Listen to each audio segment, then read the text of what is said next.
He told Chris to send me into his bedroom once he was through with me. Hey YouTube, so this is going to be a story time on the time I was sexually harassed by my ex-boyfriend's creepy best friend. So, to give you a little backstory, we're going to call my ex-boyfriend Chris, because his name starts with a C, and we're going to call his best friend Justin, because that's his name. So Justin and Chris had been friends for like 10 to 12 years prior to Chris and I dating. So it didn't take long for me to meet Justin. The first time I met Justin, Chris and I had went out on a date, and we went to Justin's house after, and he was there with his girlfriend. Her name, we'll call Jennifer. That's not her name, but I don't remember. I would say it if I could remember. So we're there, we're hanging out, it's all good. Fun fact, Chris and Jennifer had hooked up back in the day, way before he and Justin started dating, and that kind of ate at Justin a little bit because he felt like he had Chris's sloppy seconds. So that explains a lot as to why he kept trying to like hook up with me. So we hang out there, everything's all good. So the next time we hang out, it's just Chris, Justin, and I, and it's New Year's Eve, and we go to a bonfire in Jersey. Now, Justin lives in Jersey, probably like 30 minutes south of me, and Chris lived in Pennsylvania, an hour and a half away from me, so I kind of lived halfway. So we went to the bonfire in Jersey, and that night we slept over at Justin's house in Jersey. So Chris and I slept in the living room, and later on I found out that before we went to bed, Chris went into Justin's room to talk to him, and apparently Justin told Chris to send me into his bedroom, into his boudoir, when Chris was through with me. Yeah. He told Chris to send me into his bedroom once he was through with me. Disgusting. And the fact that Chris didn't punch him in the face, disgusting as well, but I'm not surprised in hindsight because Chris was a liar and a cheater and an avid drug user, like hard drugs, but that's a different story. So disgusting. So there's also a fun fact about Justin. Not fun, but a fact. This guy had just gotten out of jail probably like 2 years prior to this for rape. He was in jail for like 9 years for rape. So at this point he was like on parole or something like that, and when I tell you he was in jail, like there was his mugshot on the sex offender list. He was a sex offender and everything. So yeah, just creepy. But he didn't know that I knew that. And yeah, like before you say like you're a stupid bitch, like just listen to the story, okay? Like I was in an uncomfortable situation. So one weekend Chris hits me up and he's like, Justin is coming to Pennsylvania because his girlfriend lived in Pennsylvania. I didn't drive. And he's like, you're halfway, like, or not halfway, but I'm in the middle. So, like, do you want to, like, ride with him? And I'm like, sure, I'll ride with him for the weekend. Like, sure, I'm a dumb bitch. Like, okay, like, let's go. So, he picks me up, like, Friday evening or something. And we head up there. The whole 2 hours, this guy would not shut up. Like, no music, nothing. Just 2 hours, he's just talking. And the closer we got to Pennsylvania, to, like, where they live, he's like telling me, like, showing me different places and telling me about his sexual conquest. I felt so awkward, but to be completely honest, I kind of like diverted the conversation because, you know, like us girls, like when we're in uncomfortable positions, we can do that.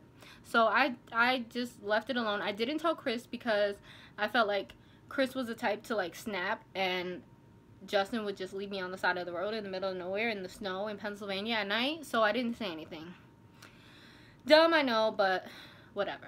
So I get to Chris's, we have an awesome weekend, and then Sunday we didn't leave because it snowed, so we left Monday morning. Now Chris went to work super early Monday morning, so Justin came to Chris's house to pick me up. He picks me up, we head on our way. So as we're driving, I'm like, this stuff is not looking familiar. So we come to a house, and the whole ride Justin's talking about how he's so tired and he's not ready for this 2-hour ride and all this other stuff. So we get to the house, I'm thinking he's getting his shit, and he's like, oh, come inside, like, we'll go inside for a little bit. So dumb bitch goes inside, dumb bitch being me, goes inside with Justin, and we sit on the couch. We start watching, like, Music Choice. You know those channels? And we start listening to music, and he's telling me about all these rock bands and stuff like that he's been to their concerts and all this other stuff. So we order pizza. I'm texting Chris the whole time, just giving him a heads up, letting him know what's going on, because I was uncomfortable. I really was. Like, there was barely any cell service. And like I said, I was in the middle of nowhere. Like, this little complex of houses was, like, in the middle of nowhere. So, we're there. We order pizza. We're watching Dukes of Hazzard. And out of my peripheral, I'm on the left of the couch, and he's on the right. Out of my peripheral vision, I see this guy, like, tilting his phone towards me. And I'm like, what the fuck? So I look. There was a picture of this guy's penis on his phone. He's like, oh, I know you like that, girl. I'm like, that, no, like, you know? And he's like, oh, well, Jennifer told me that, like, it's way better than Chris's. And I'm just like, no. Like, I laughed it off. Honestly, I have a nervous laughter, but I laughed it off because I was so fucking uncomfortable. So I'm just like, no, like, and I'm just texting Chris. I did not tell Chris because, like I said, Chris just was the type to, like, go off, and I just wasn't ready to be in an even more uncomfortable position. Stupid, but whatever. So I'm just like, no way. So a couple hours pass, we start falling asleep, and then he's like, do you want to sleep in the bedroom? And I'm just like, no. He's like, okay, well, I'll sleep in there, like, you sleep on the couch. So he goes into the bedroom, he gets me a blanket, and I just chill. About 10 minutes later, I go to use the restroom, and I peek into the bedroom, and he's fast asleep. I was like, oh God, okay. So I start relaxing, texting Chris, letting him know, like, listen, I think we're going to be here for a while. You're about to get off work. Like, you should come by, whatever. So I fall asleep. Then I wake up to Chris. He came by. So I went to Chris's house for a couple hours until later on that night. And Justin picked me up, and we went back home. Yeah. He did have, like, a few sly little comments on the ride home, but at that point, I was just happy to be on my way home. But, yeah, so that's the story on how I was, like, literally sexually harassed by my ex-boyfriend's best friend, the rapist. Yeah, I know, like, so many things could have happened that day, like, in that house by myself, not knowing where I was, like, barely any cell service, and I'm just so thankful that nothing did. And I just use this as a cautionary tale to other girls, like, don't put yourself in those situations. Like, I knew that this guy was in jail for sexual assault, and I still decided to ride with him, and ended up in that house by ourselves, where a lot of things could have happened, but thankfully didn't. So